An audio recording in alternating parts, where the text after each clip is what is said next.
Good morning and welcome to Bloomberg Quint, India's first digital live streaming business news service. I'm Neeraj Shah and you're watching Indian Open. Let's go straight to the headlines. Tata Steel's profit of 2,431 crores beat analysts' estimates in the fourth quarter as record output offset subdued prices. Axis Bank, on the other hand, missed analyst estimates despite a substantial rise in other income. Higher provisions against select standard assets were to blame. NBCC's revised bid for JP Infratech proposes banks take over the 2,200 unsold homes under various projects. That is a Bloomberg Quint exclusive. And of course, the world markets were a ho-hum place, though there is an interesting development in the world markets as well, which we'll talk about in just moments from now. But bring up what happened largely in the world markets. So the US markets, if you just take a look at what happened, it was a bit of a ho-hum day. Nasdaq did well, and I'll tell you why, but Dow Jones and S&P 500 retreated because earnings are not quite up there. Even though in this earnings week it was anticipated that earnings will be right up there, earnings aren't quite up there. A lot of companies are missing their estimates, and as a result of that, the S&P 500 and the Dow Jones in particular retreated from where they were. The one set of earnings that did well, and it's showing in the way the stock is doing, is Microsoft. So now that has overtaken Apple as the world's most valuable company yet again on the back of good results. Now, this is not a momentous occasion because this change of hats is now happening quite too often, but it's important to point out what's happening in the tech space, and in particular Microsoft results, which did very well. As a result of that, Nasdaq did okay, but as you saw, Dow and S&P 500 not quite. What also happened in world markets on the global commodities front, crude retreated from 6-month highs. Remember, yesterday we were talking to Azleen Ahmed as well about crude at 75, but it's just come off a little bit from those 6-month highs. However, because of the focus shifting back to growth risks, gold has started to firm up again and was up in the session yesterday. The other world markets in the session today, Asia is a bit of a mixed bag, marginally in the red though, the Asian screen. Nikkei and Shanghai, both of them are down. Nikkei down about 0.75% as it gets ready for a slightly longer holiday season as well. Shanghai down about 0.33%. The SGX Nifty indicating a start which could be flattish to marginally in the green. Let's wait and watch how it starts off. It's the first day of the new series. Maybe volumes would be a bit thin. Speaking of volumes and what happened to our markets, there was a last hour fall led by high rollovers and macro concerns. Remember, the expectations were that the expiry would be sluggish because rolls were anyways way higher, and it happened the previous day itself. The fact that it came up was a bit of a surprise to a few people. However, I would presume that these are the reasons why this is happening. Keep in mind the fact that the results haven't been on the button as well in India is also lingering in. Now, you saw the impact of what poor results can do to a stock. Bharti Infratel down about 10%. Maruti, you may argue that it was only 1.5%, but a bit of a fall had happened before the results came up. In the build-up to the results, Maruti Suzuki retreated from 7,500 levels to almost 7,100 levels and then corrected another 270 points. That's the 1 month chart. Look at what's happened to Maruti Suzuki from 7,500 all the way to about 7,100, and in yesterday's session another 1,100 points loss. So a bit of a pullback in Maruti in expectations of bad numbers and then post numbers, and a sharp drop in Bharti Infratel post numbers suggests that if you miss estimates, the Nifty numbers are not getting spared this time around. What may also temper any kind of optimism that we may have is the strength in the dollar index. It's the basket of the 6 large trading partners to the US, and it trades what the dollar does vis-a-vis those. Typically, it's proved to be a lead indicator of risk aversion, and now the dollar index is trading at 2-year highs, near about 2-year highs, and that should temper optimism for world markets by and large. Let's see. These days, a lot of indicators are now starting to get nullified. We've seen what's happened to the inverted yield curve argument as well. I don't know if the same happens to the dollar index argument too, but we'll monitor that closely. Flows continue though, courtesy bulk deals and otherwise. FIs pumped in a large number, DIs sold a large number, but there were some anomalies here, so don't look at it in absolute value. However, that's failed to enthuse the rupee, which because of the crude concerns continues to trade lower, retreated yet again and trading at close to 7-week lows. However, what is to be watched out for today? There are some interesting numbers. Like I said, remember from Wednesday onwards, it was turning out to be a very busy earnings day every single day. Today is no different. We have some key large caps, Yes Bank and Hero MotoCorp amongst the index names, but amongst the non-index names as well, some fairly large names which you will monitor: Piramal Enterprises, HDFC Asset Management, HDFC Standard Life or HDFC Life. So there are 3 or 4 large financial names which everybody will be monitoring today. It's not just about Yes Bank, I must assure you. The non-index names as important from their respective sectors. So it'll be interesting to see what happens to these earnings today. However, stocks that could react in the session today, we've seen what happened to ICICI Pru post the numbers and they missed a trick or two. SBI Life seems to have done most things right. Net premium income rose 23%, profit rose 20%. It's arguably amongst the cheaper and more valuable life insurance names amongst the 3. Let's wait and watch if the stock reacts to these numbers. Rallis, a howler of a number really. Revenues were up about 8.5%. Net profit, revenues were down about 8.5%. Net profit down 92%. Margins at 2% from 9.4%. And there were some other income numbers in these net profit numbers. Had that not been the case, the numbers would have been worse. So not the best of quarters. It's not a stock that typically reacts 8-10%, but today could be a strong reaction day for rallies. GHCL, on the other hand, I thought decent numbers, nothing too dramatic on the margin front, but revenue up 26%, net profit up 44%. So good, strong quarter. Should be interesting to see what this one does in the session today. Last but not the least, watch out for CG because Sunil Bharti Mittal has added some stake to that, so it'll be an interesting stock to monitor too. However, let's tell you what's lined up on First Word today. It's the collection of the top editorial stories that we believe we should bring to you. Darshan first Johnson to tell us what marquee investors have bet on in the March quarter. Shefali Malik will tell us why Axis Bank's profits were lower than estimates and whether it's a cause to worry or the absolute number is your choice to rejoice. Nikki Mirchandani then joins in with Tata Steel earnings and how the steel giant managed to surprise the markets. And as Maruti cut its sales targets for the year, brokerages have cut their EPS estimates for the company. Yatin Mota will bring us with what they have to say. A lot has changed in the markets over the first 3 months of the year, hasn't it? Marquee investors have wasted no time in getting their portfolios realigned with the environment. Darshan Mehta is standing by with what some of the likes of Rakesh Jhunjhunwala, Dolly Khanna and Ashish Kacholia have bought or sold in the March quarter. Darshan, good morning. Good morning, Neeraj. So we start with Rakesh Jhunjhunwala. Quite a few stocks in which he's managed to increase his portfolio. VIP for one continues to do well. It's managed to move from almost his portfolio from 3.7% to almost 5%. So that is where he's bought stake. Dewan Housing Finance has corrected all the way from levels of 600 to levels of 150. No doubt he's actually increasing his portfolio from 2.4%. He's moved up to almost 3.2%. First Solution, Lupin, Karur Vysya Bank. Some of these counters that he's bought his stake in haven't done well, so probably could be averaging or no, that no one knows. But nevertheless, these are the facts that the exchange numbers show up, that these are the stocks in which he's increased his stake. The counters in which he's cut his stake include counters like an Autoline Industry from 8%, he's cut down to almost 6.5%. TV18 Broadcast from 2.6% to almost 1.7%. Jubilant Life Sciences has been a troubled child, trouble for him. The counter hasn't done well. A lot of issues of the FDA, so that has moved from 1.9% to 1.7%.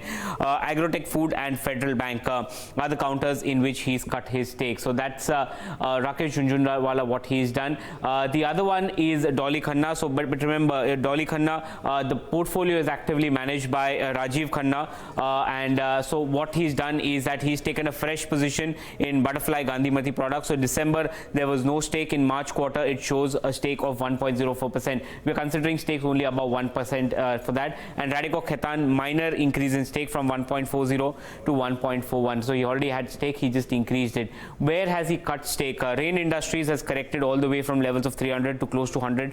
From there 2.66% to 2.2%. But remember, Rajiv Khanna got in Rain Industries at a very early stage, probably below the 100 level. So he's still in the money. RSWM, he's cut his stake. Ruchira Papers, he was one of the earliest entrants for Ruchira. That has moved from 1.44 to 1.11. NOSIL and IFB Agro Industries are the one in which he's cut his stake. The other aspect we want to look at is from where the shareholding actually has gone below 1%, which was earlier over 1% in the December quarter. So in December, Tata Metallics has gone, was 1.16. It's gone below the 1% level. Manappuram Finance, Associated Alcohol, and NR Agarwal Industries, the paper company, his stake now goes below the 1% and is not disclosed as of now. The other third person we want to talk about is Ashish Kacholia, in which where has he taken stake? GPTL Hathway seems like a fresh stake, 2% after, and believe after the Reliance deal, there is traction there. Mastech, DFM Food, as well as Majesco are the counters in which he already had stake and has increased it even further. So these are the stock he's bought more. Where has he cut stake? Pokarna from 5.75% to 4.98%. Remember, Pokarna is one counter which has managed to actually underperform. And Birlasoft, which was earlier part of the KPIT group, now got divided into Birlasoft and KPIT Technologies. There he's cut it from 2.13% to 1.82%. Some companies here where Ashish has actually reduced his stake below 1%. Parag Milk, Kia Industries, and Time Technoplast. In December, shareholding did show that he had more than 1% stake in all of them. Now currently the stake goes below 1% for each of these three companies. What stood out to you from 3 or 4 portfolios that you would have seen? What stood out for you? Was it Rakesh increasing his stake in VIP or somebody else doing something else? Yeah, so I think one thing we saw was that Rakesh, except for VIP, the other stocks where he actually increases stakes have actually fallen significantly in trade, be it Dewan Housing Finance or a Lupin or a Karur Vysya Bank. So I don't know whether he's averaging it or what he's doing. Like you said, no one knows. Yeah, no one knows, because these are exchange filings. We haven't spoken to Rakesh or Rajiv Khanna or Ashish. So basically, these are all the exchange filings. So that seems to be, and a lot of stakes in which, and the theme is that, a lot of mid caps in which stakes have been taken have actually been hammered out of proportion, be it, a Pokarna or be it a Rain Industries. So, but you have to remember, these are the stakes, and some of these investors have gotten into the skin much earlier than, like a Rajiv Khanna would have bought in, his name in Rain Industries started coming when the counter was probably close to 100 or sub 100. So it went all the way to 300, 350, 400. It's back to 100. So he's still in the money. Okay, interesting analysis out there for some of the stocks. Darshan, thanks so much for putting that into perspective. Please, standard advice, if I can, you do not go out and buy or sell a stock based on what marquee investors are doing. Their reasons might be completely different. You'll probably get to know when they've bought in. You will never get to know when they've sold out. So be careful if you're trying to base your buy or sell decision on the basis of these things. These are good informative pieces to know. Do not base your decision only on the basis of what marquee investors do. The next piece on First Word, and we kickstart earnings conversations. Tata Steel surprised the markets in the fourth quarter. Profit beat analyst estimates as record steel output helped the company offset subdued prices. Nikki Mirchandani is standing by with the fine print and what else would have stood out. Nikki, good morning. Decent numbers, I would say. A very good set of numbers, Neeraj. Especially on operating front, it's a clear beat coming in from the company. But I'm going to address the basic numbers first, where the top line growth, it's a 25% uptick there. The numbers are to the tune of around 42,424 crore. The estimates in line with the estimates on the top line front at least. EBITDA, which is the key parameter how we judge a steel company, where that number stood at 7,814 odd crore as compared to 5,857 odd crore. Now, we were estimating the number to be to the tune of around 6,740 crore. So it's a beat of more than 15% on operational front for Tata Steel. Margin 18.4% as compared to 17.3% in the corresponding quarter. Profitability is, YOY the numbers are not comparable because it excludes the assets held for sales and also does not include the Nat Steel holding and Tata Steel Thailand, because of which you would see the profitability dip also coming in. But if you just in isolation also look at the EBITDA numbers of what the street was working with and what has been reported by the company, you would realize that it's a big beat coming in from the company. Volume has already been delivered, came like 15 days before the earnings was reported. We saw 28% growth out there. Consolidated basis, 7.5 MT was the number. Realization, there was a miss out there. The numbers were down by 2% YOY. 56,886 the company reported on consolidated level, but we were estimating a number to be a little northward to the figure of 61,600 rupees. Adjusted EBITDA per ton, again there is a beast there coming in on account of cost saving and the low maintenance cost. Just to understand how EBITDA per ton break up and how these numbers have surpassed analyst estimates geographically, where the beat is coming in from, it's the European division. Now look at that graph out there. $94 per ton, Tata Steel Europe. The estimates were to the tune of $59 per ton. The company has reported a growth in European business, whereas we were working with a drop of more than 30% in this business. Clear performance coming in from that European division.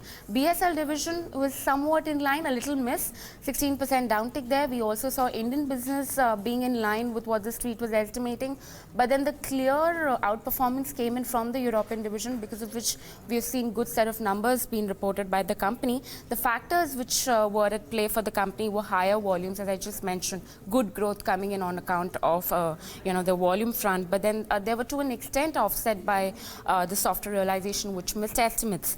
Lower maintenance cost also aided the profitability of the company, and for the European division specifically, the resumption of blast furnace at one of its ports mainly led to good set of numbers. In terms of what the company proposed for the outlook, first point which I'd like to highlight is the merger of Bhushan Steel into Tata with a swap ratio of around 15:1, which is expected to be concluded in the span of next 6 months, which is expected also to drive synergies in the financials of the company. Kalinganagar ramp-up is going well, and for Thyssen Group, they might just require more time, and they're still reviewing the situation. June 12, 2019 is what the management told me specifically, when they'll have an end result or probably a final discussion of their outcome, and also acquisition of Usha Martin Steel business, which has been completed with its subsidiary Tata Sponge. Okay, so good operational numbers. Let's see if it results in any kind of reaction for the stock. And also, Neeraj, I forgot mentioning the fact that the net debt of the company also has come down significantly. So Street might just cheer two parts of it. That is the operational performance coming in from the European division, and apart from that, the deleveraging which the company has been doing. So obviously the debt was something which was in concern, or an overhang on the stock, I believe, will reckon. So if that is it's going well, the company obviously will, the stock is expected to react positively on this development. Well, let's wait and watch what happens, and during the course of the day we might actually get some other brokerages coming out with their verdict as well on Tata Steel. The stock hasn't done quite well, at least in trade. Yesterday was down, as also the other commodity stocks. Let's see if there's a bit of a reaction on the other side this time around. Nikki, thanks so much for putting that into perspective. From Tata Steel, good numbers to Axis Bank. Return to profit in the fourth quarter, mind you.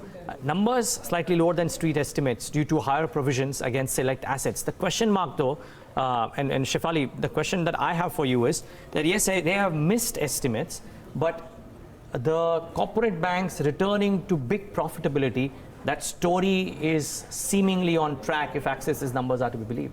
It's absolutely intact. In fact, even the numbers, even though they look slightly below expectations, but the management said, even as part of the press release and during the media meet as well, that it's because of slightly higher provisioning than what was being anticipated for the select accounts. They've identified some accounts which they think could potentially be a stress point going forward. So on the back of that slightly higher provisioning, even though provisioning, the absolute number is down on a QOQ YOY basis, but slightly higher than what the analysts were anticipating, which is the reason why it's slightly below the consensus estimates. But if you strip that off, the numbers are absolutely fine. They're actually good numbers. Their pre-provisioning operating profit number has seen a very strong growth of about 37% on a YOY basis. So that's a very good number for them this time around. Other than that, most of the other factors as well looked good. Their asset quality has seen improvement. The gross NPAs have come in at about 5.26% versus 5.75% on a sequential basis. Even net NPAs have come off. The gross slippages stood at just about 3,000 crore rupees, which is a marked improvement from what they've done in the earlier quarters. Margins as well looked good at about 3.44% versus about 3.47% on a sequential basis and 3.3% YOY basis. So net good performance. However, the only thing that caught my eye is the loan growth. It was about 12%. We were anticipating somewhere around 16%. In fact, most of the analysts that I spoke to, they said 16% should be a very nominal growth or an easy number for them. But what has affected loan growth is the degrowth in the international book this time around. But net, good set of numbers in the story of corporate banks coming back to profitability and doing well. That remains absolutely intact. Now, I just want to take one more question, Shefali. Amitabh Chaudhary is known to be a conservative banker, right? And I think in the first time that he spoke, or the first address that they gave some time back, they brought that ethos, if I can call it that, into Axis commentary, that we are going to be conservative. In that sense, should this 12% number be a big disappointment, or should it be something that the street will take into account that, hey, they are going to go slow because they do not want the numbers to look wobbly at the expense of growth. So let the growth be slower, but at least the asset quality, slippages, etc., will all be a lot more contained than what it has been in the past for Axis. Well, I think it's not about going slow. It's a particular segment that has disappointed. And yes, he's conservative, which we know from his commentary from the past. But other than that, the numbers look absolutely intact. There's nothing that has disappointed. I've not had a chance to talk to them about the international book. What's their strategy going forward? Or is it just a seasonal factor or a temporary phenomena that has been happening? But domestically, everything is intact. So there's nothing to worry about. Okay, that's Axis. Shefali, thanks for putting that into perspective. May have missed estimates marginally, but maybe, just maybe, it may not necessarily show in the price. The tide is in favor of corporate-facing banks finding buyers because people believe that this is the story for the next few quarters, if not years. And therefore, this slight miss, and as Shefali said, it's not even at that big a miss, might not really hamper the stock too much. Let's wait and watch. We'll get to know about it. Let's not try and make predictions here. But if we can predict one thing, that's Maruti Suzuki and what's happening. Remember, it made headlines yesterday when the country's largest car maker said it is going to stop selling diesel vehicles from next year. While the decision may have been based on sound logic, what's got the street worried is the relatively modest target that the company set for itself in the current financial year. Yatin Mota is here to take us through the details, what analysts are going with the assumptions of double-digit volumes growth, and that's not happened. So what happens now, and how does the street view Maruti? How does the street, to your mind, Yatin, value Maruti now? So, Neeraj, since you spoke about diesel cars, two important things. Of course, it's a large portion of their portfolio right now. Many must be surprised that, why they're shutting diesel. Number one is the fuel arbitrage between diesel and petrol is gone. It's cheaper to buy a petrol car and not a diesel car, for a retail, or a probable customer, which is, a family customer. That is part number one. Part number two, the management always said that they are looking to focus on CNG and, gas-based cars. If you look at all the fleet operators, the people who usually operate Ubers and Olas in India, most of them have already switched to gas. So, it's not that they will lose on the fleet business or, they lose out on the retail business who are, probably looking at a cheaper version, which is fuel efficient. Cheaper fuel is something that they're looking at. So, CNG and petrol is probably what they will focus on. They have been speaking about this CNG thing, and they are also in engagement with the government in order to increase the CNG pumps across the country. So if that happens, probably that will, be a silver lining, given the fact that they are, doing away with diesel cars. That is number one. Number two is the earnings. Now, most of the brokerages, Neeraj, have cut the earnings estimates for Maruti by on an average 10%, if I may put it so. Key brokerages, have said that the outlook on weaker volume growth, number one, and number two, because of weaker volumes, they could see some margin impact also. Of course, sequentially, discounts for Maruti have come down. So from the peak discounts, the discounts have come down, but still brokerages believe that that could impact earnings. And if you look at on your screens, four brokerages, key ones, they have cut the earnings estimates by average 10%. SBI Capital, UBS and Investex have, cut the earnings estimate by aggressive 9 to 13%. And so has the target price been adjusted accordingly.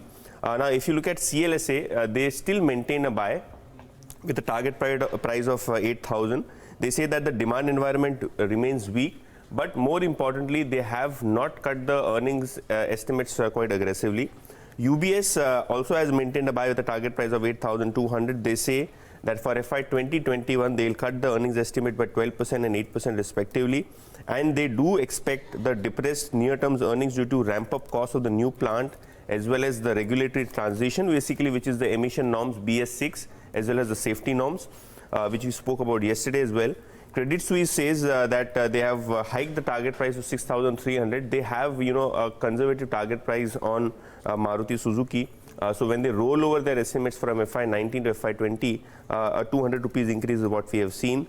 They have said that the entire stock correction is driven by earnings downgrade and there is more to go. So Credit Suisse is still not turned very, very positive on the stock of Maruti Suzuki. And finally, we have Investec. They have downgraded Maruti to a hold from buy. They have cut the target price by 500 rupees per share to a level of 6,300. They say that the competition could restrict the outperformance, and more importantly, they have cut the EPS estimates for FY20 and 21 by a level of 13% and 7% respectively. So this time it's more to do with demand, more to do with margins, and most of the brokerages do believe that the worst is not yet over for Maruti in terms of the operating performance and demand scenario. And probably second half, when the management expects some pickup, then and when the brokerages will look at some earnings revision or some rollover in terms of their valuation sheets. Do multiples come off, Yatin? That's the simple question. It is an expensive stock even now. So Neeraj, if I remember correctly, till yesterday, because Bloomberg will compile the entire data on the forward earnings and how EPS on a consensus basis has gone down. Till yesterday, Maruti was close to 24-25 times FY20. It's not very cheap and not very expensive. It's probably in that valuation band wherein a lot of institutional investors still comfortable, and probably that is the reason why even on our earnings like yesterday's, which was reported, we couldn't see a very large downtick in the stock price like the last quarter when the stock dipped as much as 10%. So probably investors know that the demand is slow. Probably it may pick up. You don't know what happens post elections, because the management said that election years are typically when volume growth dips and we see volumes recover. So if the volume growth really picks up in the second half of this financial year, post monsoons, post elections settle, the management remains hopeful that they will be able to achieve a 4 to 8% kind of a volume growth moving forward. Okay, let's wait and watch. Thanks a lot for that, Yatin. Thanks for putting that into perspective. Well, that's the verdict on Maruti Suzuki. Let's wait and watch what happens to the stock in the near term. Remember, if you look at the last 6 months chart, it's taken support at that 6,400 odd level 3 or 4 times already. Disappointments have been bought into. Let's see if this is the start of one more leg of disappointment and it goes down further, or does it stabilize at these levels? That's all that we have on First Word today. Lots more lined up on Indian Open, though. We decode March quarter earnings with Mrukang Paranjpe of MCX and RS Jalan of GHCL. More importantly, for all your Avengers fans, we speak to Alok Tandon of Inox Leisure about new releases, holiday season and more. But after this break, a full tilt towards the day's trade.